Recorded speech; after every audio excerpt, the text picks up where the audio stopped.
Hi, my name is Bernie and I'm the household goods specialist in the Paris office. I'll talk to you about what will be happening, what we're expecting to happen in terms of household goods deliveries and pack-ups around the time of the Olympics. With less than 100 days to go, we are really gearing up now to what is going to be a magnificent event. And what we have to bear in mind is that not just Paris will be affected, but the outside areas as well. So we're here today in Versailles, where the equestrian event will be held, and there will be other areas on the outskirts of Paris that will be affected. What are going to be the main things that will be happening? You have the opening ceremony, which is happening on the 26th of July and goes all along the River Seine, from the Gare d'Austerlitz to the Eiffel Tower.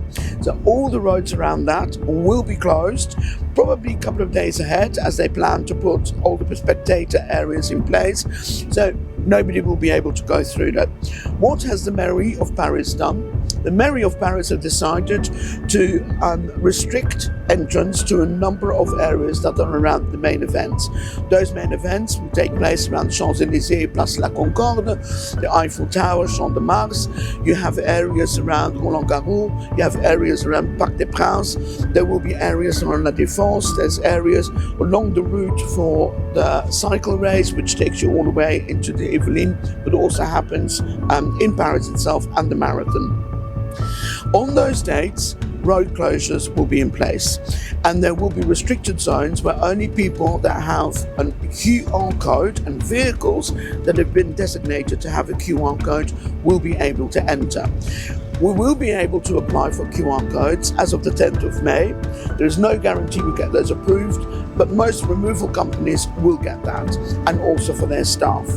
So what have we got in place to start planning?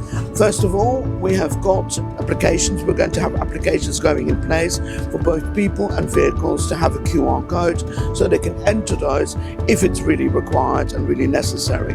But what is ideal is that people plan their pack-ups of their household goods well before the 26th of July, or in that small period, that window between the end of the Olympics, which is the 11th of August, and the start of the Paralympics, which is the 28th of August.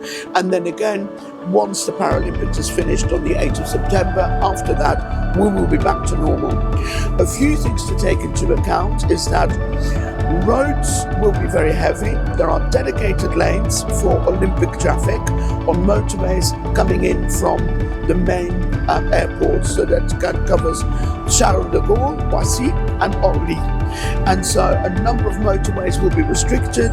Also, one of the main arterial routes around Paris, the A86, which gets most vehicles and most moving companies around Paris, will have restrictions as it goes past the Stade de France and the Aquatic Centre, the village of the athletes, which is based just opposite the Stade de France, La Défense Arena, Bercy Arena, where some of those events are going to happen. So it's about avoidance as much as possible of those areas, and it's about pre-planning. And we're pre-planning this in good partnership with both all of our removal companies, but also in partnership with HR, global mobility teams, and our trainees, and we'll be providing that information and working around that for you. So we'll welcome everybody to Paris for the Jeux Olympiques 2024, and I'm sure it will all go smoothly once we get there.